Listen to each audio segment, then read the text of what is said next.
Over the past 18 years, the MCU films have grossed more than $32 billion worldwide.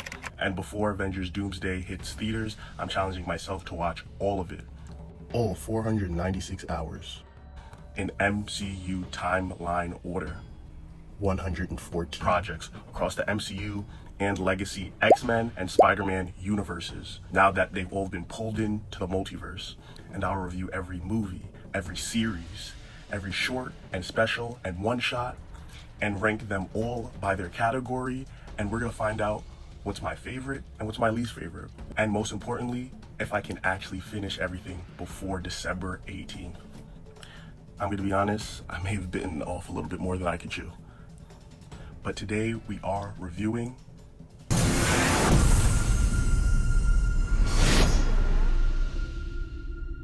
subscribe and keep up on all my socials to see if I can make it through all 478 hours before the Doomsday clock runs out.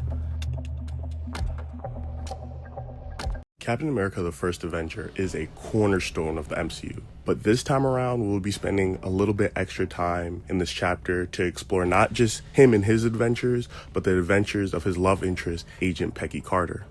This film works as an origin story for Steve Rogers' Captain America, just a kid from Brooklyn who wants to serve in the military and join in the fight of World War II. And we know the rest. Super steroids, stars and stripes, and a shield. A beacon of American ideals, fighting against the evil forces of Hydra, spearheaded by Red Skull and Zola, who wield the power of the Cosmic Cube or Tesseract, whatever tickles your fancy.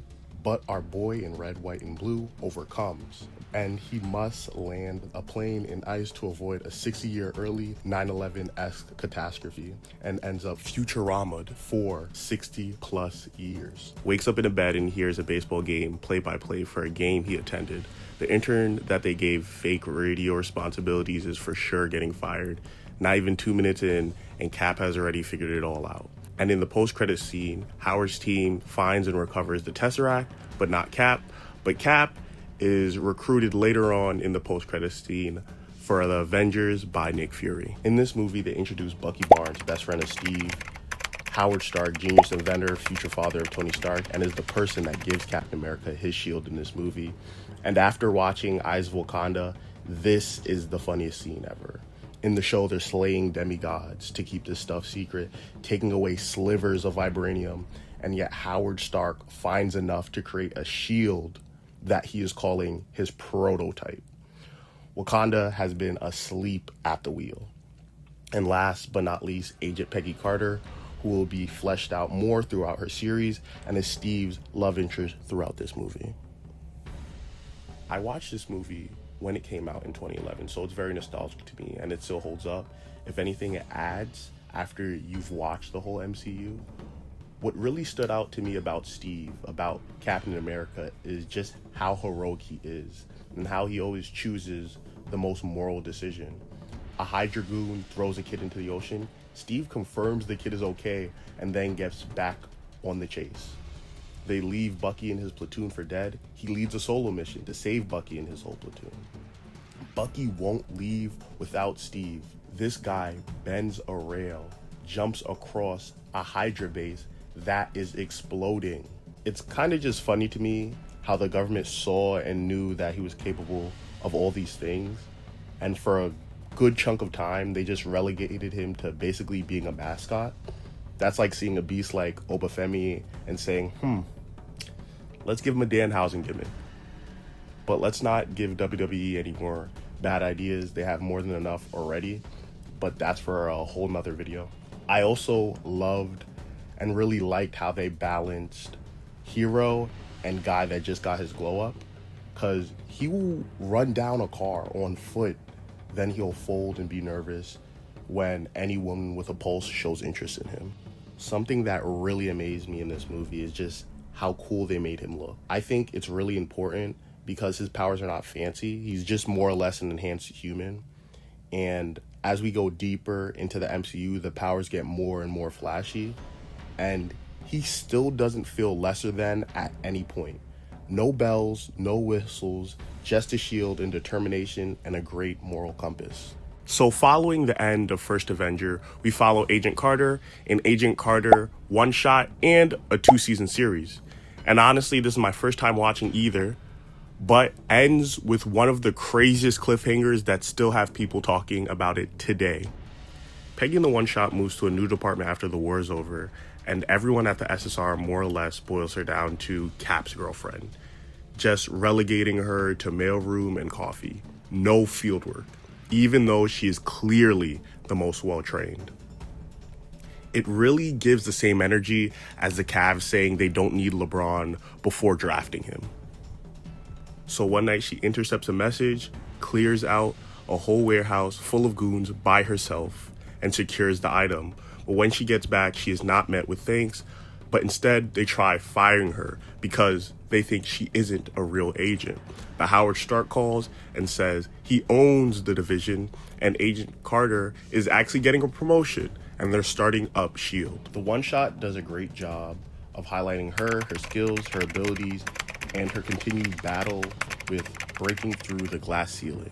Now on to the show. The first season serves the extended version of the Agent Carter one-shot with the added drama of the government accusing Howard Stark of selling his inventions to the enemies and Agent Carter's personal mission to clear Stark's name against the SSR, who are trying to actively lock him up.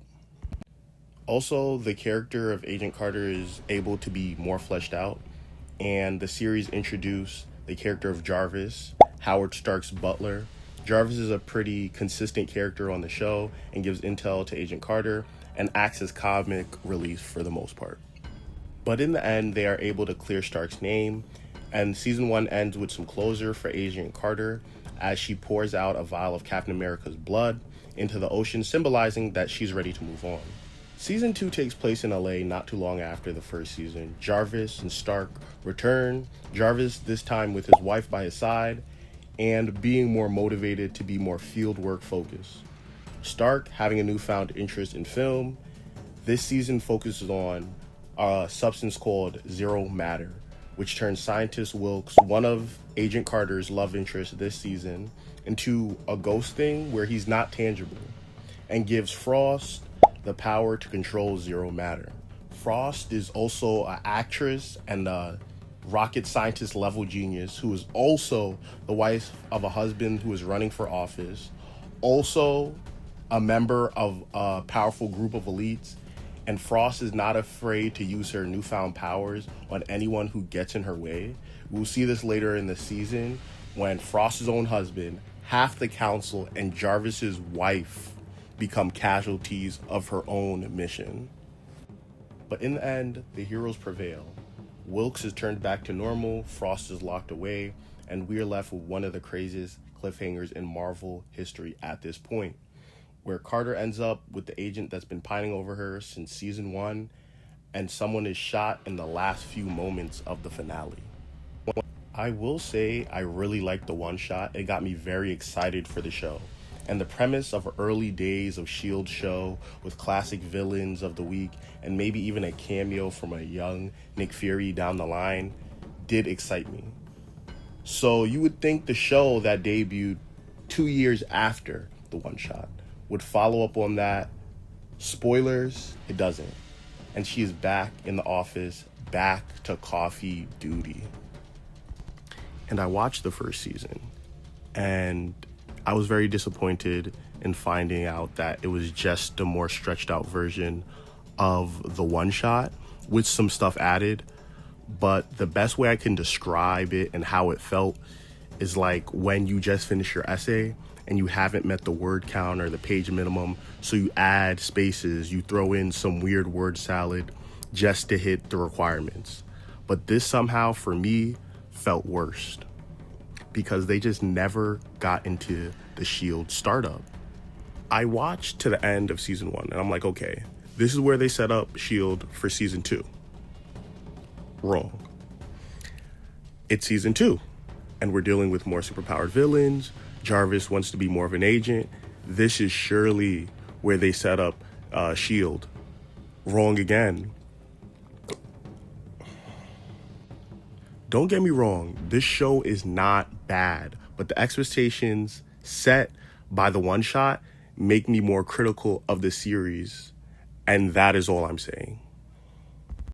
I will say I commend the series for fleshing out a character that, from my understanding, only had a handful of appearances in the comics at this point, and could have just been Cap's love interest like Mary Jane or Lois Lane, and that be the end of that. But instead, they took the time to show us who she really is and how talented she is. And even the themes of misogyny that Agent Carter and Frost have had and to deal with in season 1 and 2 respectively, these two women being very undervalued and miscast solely because of their gender, is a great message for the series. Time for scores. Captain America, the First Avenger gets, drumroll please, 4 out of 5 freeze-dried super soldiers. And it's number 1 on my list.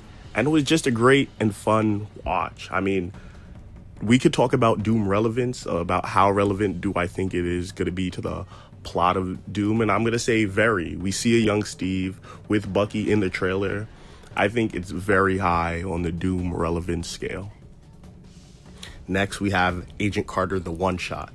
And for me, it is an easy 4 out of 5 red fedoras.